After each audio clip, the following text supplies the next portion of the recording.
Shalom saudara, selamat pagi. Pagi ini kita berjumpa kembali dalam perenungan kita saudara di tanggal 12 bulan 4 2025. Apa kabarnya pagi ini saudara? Dan saya percaya Tuhan akan terus menuntun kita. Bagi setiap kita yang terus menanti-nantikan Tuhan untuk kita boleh merenungkan apa yang Tuhan mau kehendaki dalam kehidupan kita.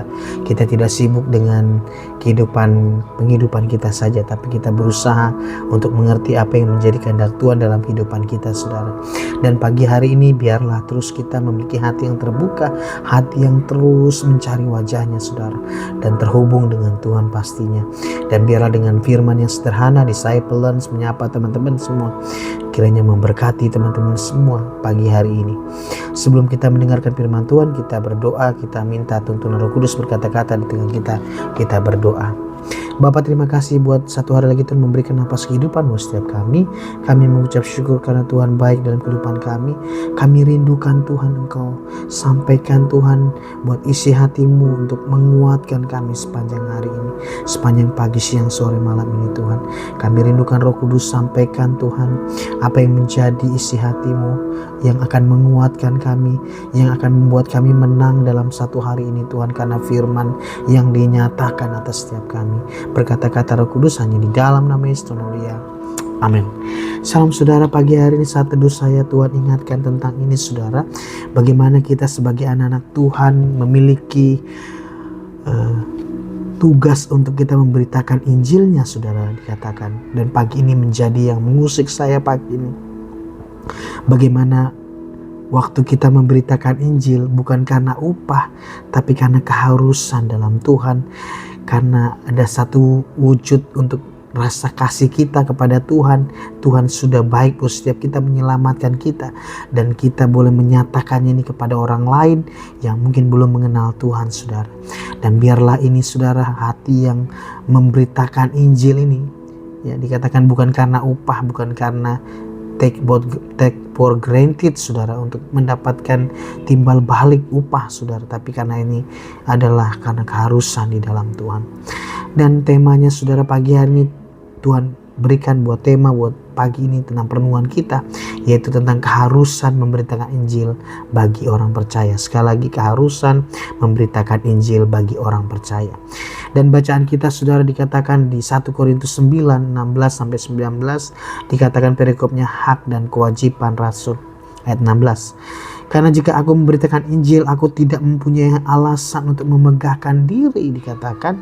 Artinya waktu kita memberitakan Injil ini sekali-kali lagi bukan karena tentang kita yang kita nyatakan, tapi ini benar-benar tentang Tuhan, tentang ajarannya, tentang kasihnya yang kita sampaikan. Dikatakan aku tidak mempunyai alasan untuk memegahkan diri, Paulus katakan. Sebab itu adalah keharusan bagiku, dikatakan celakalah aku jika aku tidak memberitakan Injil. Bagaimana ketetapan hati Paulus ini yang perlu kita juga teladani, bahwa celaka kita yang tidak memberitakan Injil. Celaka kita yang tidak membagikan buat Injil kasihnya Tuhan, Injil kerajaannya ini untuk orang-orang di sekeliling kita, lingkungan kita, orang-orang yang kita mungkin teman kita, sahabat kita saudara, yang mungkin belum mengenal Tuhan. Ayat 17, kalau andai kata aku melakukannya menurut kehendakku sendiri, dikatakan memang aku berhak menerima upah. Tetapi karena aku melakukannya bukan menurut kehendakku sendiri, pemberitaan itu adalah tugas penyelenggaraan yang ditanggungkan kepadaku. Dan biar ini juga menjadi perenungan buat setiap kita, bahwa ini adalah tugas yang Tuhan berikan buat setiap kita, yang Tuhan embankan buat setiap kita. Bukan kehendak kita sendiri, tapi ini kehendak Tuhan untuk kita lakukan. Tugas penyelenggaraan yang ditanggungkan kepada kita. Dan 18 dikatakan, kalau demikian apakah upahku, dikatakan. Upahku ialah ini, bahwa aku boleh memberitakan Injil tanpa upah, dan bahwa aku tidak mempergunakan hakku sebagai pemberita Injil. Dan biarlah ini saudara, firman Tuhan ini yang terus mengajar kita, bahwa memberitakan Injil tanpa upah, dikatakan memberitakan Injil adalah keharusan atas setiap kita.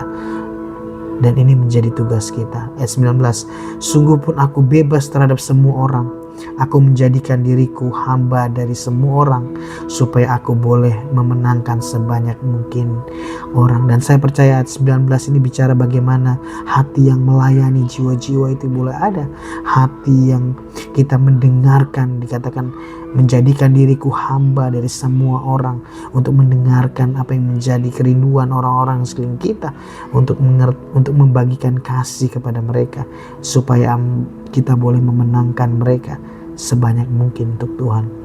Dan poinnya saudara dikatakan ayat 18 ini menjadi perenungan kita, poin bacaan kita. Kalau demikian apakah upahku? Dikatakan upahku ialah ini, bahwa aku boleh memberitakan Injil tanpa upah, dan bahwa aku telah mempergunakan hakku sebagai pemberita Injil. Dan biarlah ini menjadi juga tanggung jawab kita saudara, bahwa kita memberitakan Injil bukan karena upah, bukan karena bayaran mungkin, tapi ini adalah menjadi keharusan buat setiap kita untuk kita membagikan buat cinta kasih yang sudah kita terima, keselamatan daripada Tuhan. Kita beritakan, kita nyatakan iman kita, percaya kita kepada orang-orang yang belum mengenal Tuhan saudara. Dan ini yang menjadi isi hatinya Tuhan juga untuk kita kerjakan dalam kehidupan kita. Firman Tuhan katakan, kerjakanlah keselamatan kita, kerjakanlah keselamatan itu dan bagikan itu buat orang-orang sekeliling kita. Ayat berikutnya saudara, Yeskiel 3 dikatakan 17-19, perikopnya Yeskiel dipanggil menjadi penjaga Israel. Ayat 17, hai anak manusia, aku telah menetapkan engkau menjadi penjaga kaum Israel. Bila mana engkau mendengarkan suatu firman daripadaku, peringatkanlah mereka atas nama aku.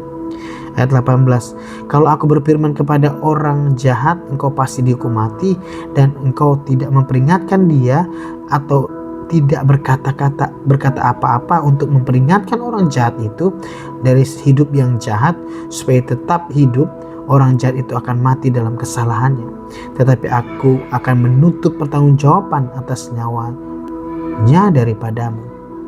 Dan ayat 19, tetapi jika kamu memperingatkan orang jahat itu dan ia tidak berbalik dan kejahatannya dan dari hidup yang jahat, ia akan mati dengan kesalahannya, tetapi engkau tetap menyelamatkan nyawamu. Bagaimana ini menjadi tanggung jawab kita untuk kita menyampaikan apa yang benar saudara. Bahkan dikatakan orang yang jahat harus kita peringatkan. Bagian kita mengingatkan akan setiap kesalahan, mungkin kita mengingatkan akan setiap dosa yang mungkin dilakukan. Untuk perkara pertobatan, saya percaya bukan bagian kita yang akan membuat orang bertobat, tapi biarlah Roh Kudus akan mengingatkan orang tersebut saudara. Tapi bagian kita memberitakan Injilnya, memberitakan kabar baik, memberitakan firman Tuhan itu saudara buat sekeliling kita. Bahkan orang-orang yang belum mengenal Tuhan, mereka yang terjatuh, mungkin mereka yang masih dalam lumpur dosa, kita ingatkan akan kebenarannya saudara. Matius 28 ayat 19-20 juga menyatakan tentang ini. Ayat 19 kali itu, pergilah dikatakan, jadikanlah semua bangsa muridku dan baptislah mereka dalam nama Bapa dan Anak dan Roh Kudus. Bagaimana Tuhan juga dikatakan perintahkan bahwa setiap kita untuk pergi menjadikan bangsa murid, dikatakan baptis mereka dalam nama Bapa, Anak dan Roh Kudus. Dan 20, dan ajarlah mereka segala sesuatu yang kuperintahkan kepadamu, dan ketahuilah aku menyertai kamu senantiasa sampai kepada akhir zaman. Dan biarlah ini amanat agung ini terus kita kerjakan sampai Tuhan datang. Dan saya percaya ini saudara untuk kita boleh dikatakan ayat 20 ini, dan ajarlah mereka melakukan segala sesuatu yang diperintahkan, yang kuperintahkan kepadamu. Dan dikatakan Tuhan menyertai kita senantiasa sampai kesudahan akhir zaman saudara. Kemudian Yeremia 20:9 juga dikatakan, tetapi apabila aku berpikir, dikatakan, aku tidak mau mengingat dia dan tidak mau mengucapkan firman lagi demi namanya, maka dalam hatiku ada sesuatu yang seperti api yang menyala-nyala terkurung dalam tulang-tulangku, dan aku berlelah-lelah untuk menahan, tetapi aku tidak sanggup. Dan biarlah ini sudah dikatakan satu kata ini, dikatakan bahwa memberitakan Injil bukan karena upah, tapi karena keharusan bagi kita untuk kita melakukannya saudara. Dan saya percaya ini saudara, saya percaya biarlah kita memberitakan Injil tanpa upah, dikatakan kita melakukan karena ini adalah keharusan untuk meresponi cinta kasih Tuhan buat setiap kita yang sudah mau mati buat setiap kita, menyelamatkan kita, mengangkat kita dari kegelapan kepada terangnya saudara. Dan saya catat di sini ada makna rohani yang kita belajar 1 Korintus 9:16 ini saudara, tentang temanya tentang keharusan memberitakan Injil bagi orang percaya. Makna poinnya saudara, mungkin yang pertama yang kita boleh belajar, yang pertama keharusan memberitakan Injil. Ayat ini menekankan bahwa memberitakan Injil adalah keharusan bagi orang percaya, karena itu adalah perintah Tuhan saudara. Dan biarlah ini juga yang kita mungkin pahami, bahwa keharusan memberitakan Injil ini saudara, itu memang diperuntukkan buat setiap kita orang percaya, untuk kita melakukannya, untuk kita dikatakan mentaatinya. Ini adalah perintah Tuhan dikatakan untuk kita lakukan. Dan biarlah kita hari-hari ini kita mengakhiri last lap yang terakhir ini saudara, untuk kita memberitakan Injilnya dalam kehidupan kita, dalam orang-orang sekeliling kita, lingkungan kita. Yang kedua, maknanya adalah tanggung jawab rohani. Memberitakan Injil adalah bagian dari tanggung jawab rohani kita sebagai murid-murid Kristus saudara. Dan ini pastikan ini menjadi beban yang kita harus ambil, tanggung jawab rohani setiap kita, untuk kita dikatakan memberitakan Injil saudara. Dikatakan sebagai murid-murid Kristus kita harus menyatakan ini saudara, beritakan Injilnya. Yang ketiga adalah panggilan ilahi. Ayat ini juga menekankan bahwa kita telah dipanggil Tuhan untuk memberitakan Injil. Dan saya percaya ini menjadi panggilan Tuhan dalam setiap kita. Amanat agung itu untuk kita kerjakan dan kita selesaikan dengan baik saudara. Saya percaya ini Tuhan mau.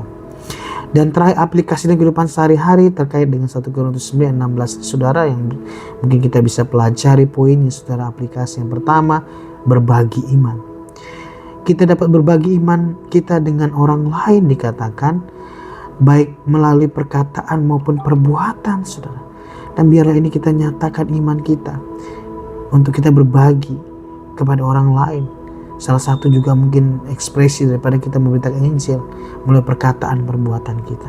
Yang kedua, memberitakan Injil.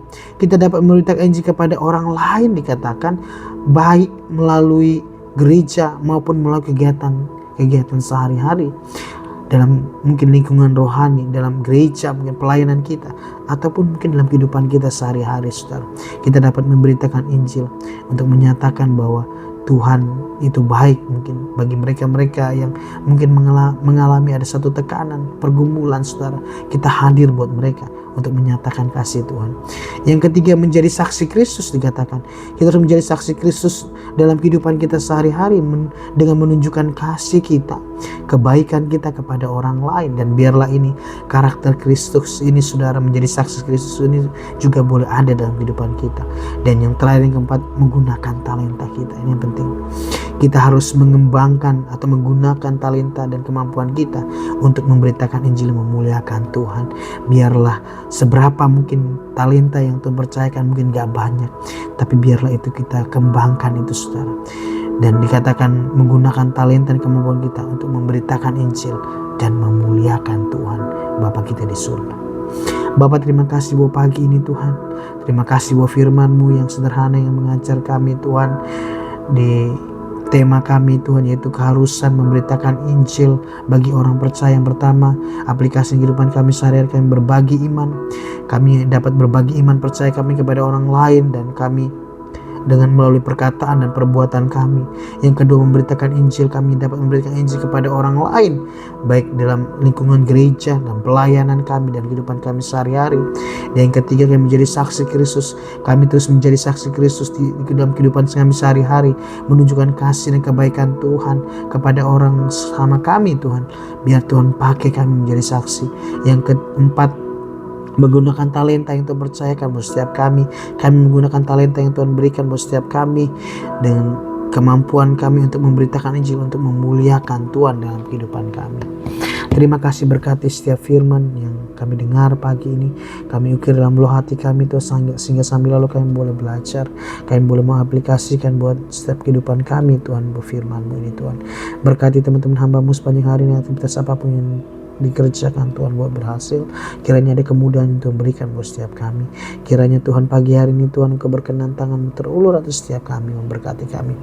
Kiranya berkat kasih karunia daripada Allah Bapa dan damai sejahtera dari Tuhan Yesus Kristus, persekutuan yang manis Roh Kudus menyertai kami dari dulu sekarang sampai selama-lamanya, sampai Tuhan datang kali kedua menjemput kami dengan permai. Dan biarlah berkat-Mu bekerja dalam kehidupan kami Tuhan. Terpuji nama-Mu hanya di dalam nama Tuhan Yesus. Haleluya. Amin.